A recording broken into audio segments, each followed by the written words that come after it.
Bonjour. Waouh. Vidéo inspirée de Chris Williamson qui pose la question dans un podcast: «Quelle est l'action que je peux faire aujourd'hui pour me rendre service à mon je futur de demain?» Et en fait, cette question, c'est une question qui peut être propice à installer l'autocompassion. Comment se motiver à s'engager dans des bonnes actions? Comment se protéger pour garder une ligne conductrice pleine de bonnes actions? Et comment déjouer les pièges de l'autocomplaisance? Car l'autocomplaisance, ça va être par exemple de manger 2 litres de glace en regardant la TV pendant 8 heures d'affilée. Et l'autocomplaisance, c'est un piège car je vais me sentir bien dans l'immédiat, mais je ne vais pas rendre service à mon je futur du demain qui aura peut-être mal au ventre et les yeux fatigués par l'excès de sucre et d'écran digital.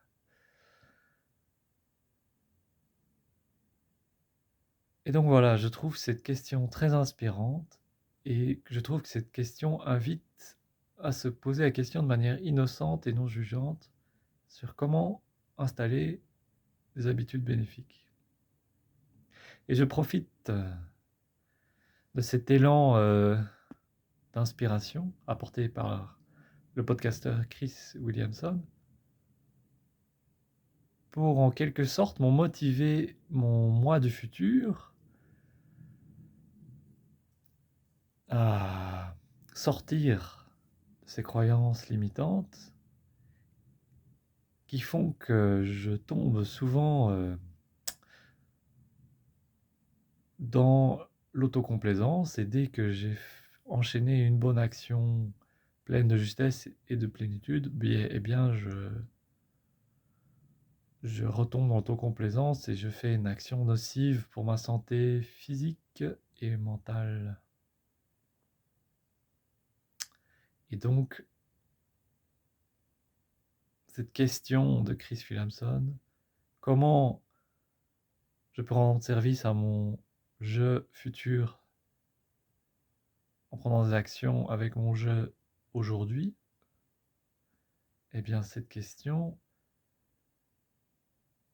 m'incite à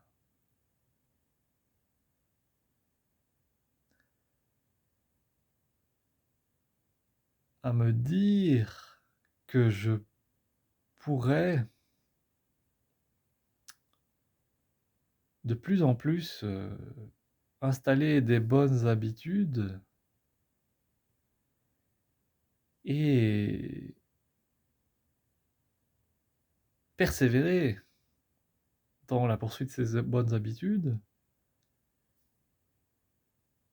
Cette question m'invite à me dire que je pourrais être déterminé à résider dans ces bonnes habitudes et garder une certaine forme de constance dans la santé physique et dans la santé mentale. Et voilà, cette vidéo est là aussi pour poser cette question à quiconque s'intéresse à la différence entre l'autocomplaisance et l'autocompassion.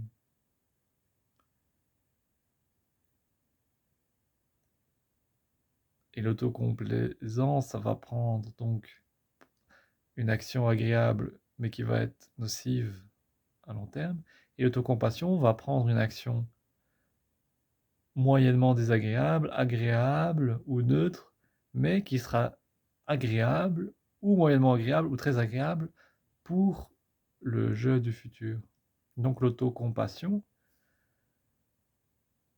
est beaucoup plus intéressante à long terme.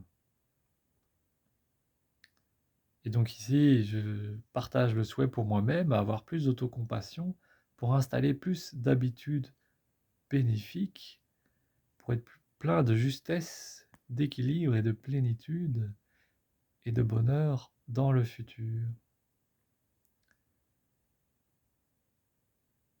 Et c'est une chose que je souhaite à la terre entière,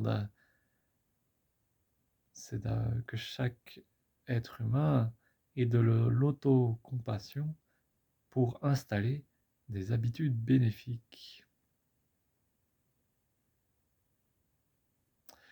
J'espère que cette vidéo a servi à quiconque, à quelqu'un, et je vous souhaite tout le meilleur.